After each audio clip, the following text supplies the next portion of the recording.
खौसेथि बर' सुबुं आफाद इउबिपिअनि गुथि गायसनथाय सानखौ दिनै गुवाहाटीनि श्रीमन्त शंकरदेव कलाक्षेत्रआव सानसेनि मेहेरगोनां हाबाफारिजों खुंफुंलांबाय। हाबाफारि बायदियै गेवलां मेलखौ बेखेवगिरि महरै बाहागो लाफैयो बर' थुनलाइ आफादनि आफादगिरि तरेन बर' बिथाङा।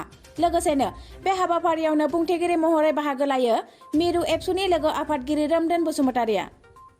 आरो गोबां खौसेथि बर' सुबुं आफादनि आफादगिरिफोरजों गासै माहारियारि आफादफोरा बे हाबाफारियाव बाहागो लायो। मख'नो गोनांदि मिरु एबसुनि लोगो नेहाथारि रोमदोन बसुमतारिया बुंथिगिरि महरै हाबाफारियाव बाहागो लानानै ओरैबायदि फोरमायोदि बिकेडब्लिउएसिआ गासैबो दफाफोरखौ फैगौ 2024 मायथाइनि सिगांनो मावफुंजोबथारनांगौनि थाखाय एबसुआ हर सान खामानि मावगासिनो होननानै। बिटिआरनि सिमाया थि जाखांब्लानो बिकेडब्लिउएसिनि समस्तिफोरा आबुं महर मोनगोन होननानैबो गावनि बिबुंथिनि गेजेरजों फोरमायदों। दिनै गायसन सान हिसाबै दिनैनि हाबाफारि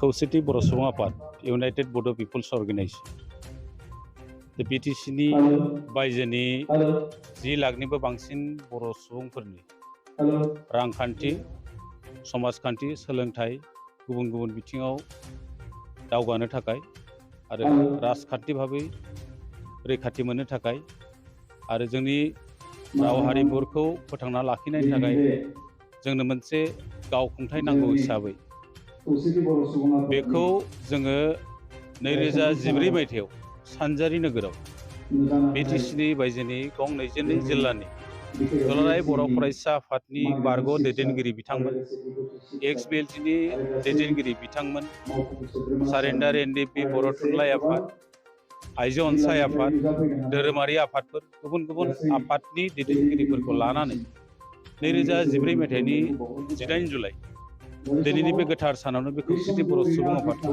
दानाय जादों।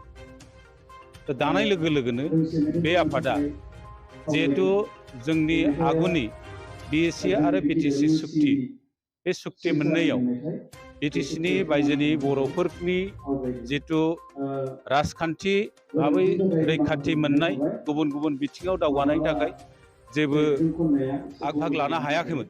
बेनिखायनो जों आलादा हिसाबै बर' कसारि अट'नमास काउन्सिल 2014 मायथाइयाव बिबाय थादोंमोन।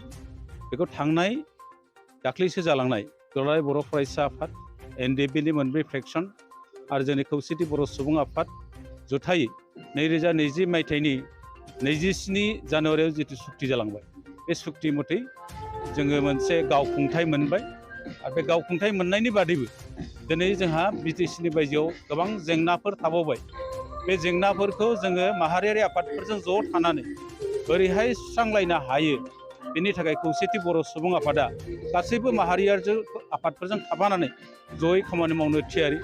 जेरै सनितपुर जिल्लानि आरो बिश्वनाथनि जितु समस्या बे समस्याया जोबोद कमप्लिसिटि पलिटिकेलि जोबोद माबा बेयो मेले-मेले जाना थाबाय, गुलाय-गुजाय जाना थाबाय आरो कार्बि आंलंनि माखासे इस्युफोर थाबाय। बे इस्युफ्राबो दिनै मोननै सुक्तियाव जायगा मोनदोंब्लाबो बे सुक्तिया दिनैसिम सुस्रांजायाखै।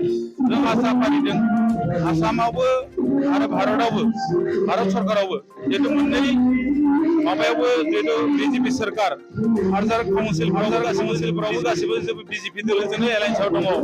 जों आसा खालामदों कार्बि आंलंनि जितु सुक्ति हाजोआरि ट्राइबेल मोननाय मर्यादा बेखौ नैबे सरकारनि दिनावनो गासैबो समस्याफ्रा सुस्रांजागोन होननानै जों खौसेथि बर' सुबुं आफादनिफ्राय आसा फारिदों आरो बेखौ सुस्रांनो थाखाय जों सरकारखौ जों खौसेथि बर' सुबुं आफादनिफ्राय नारसिननाया थागोन।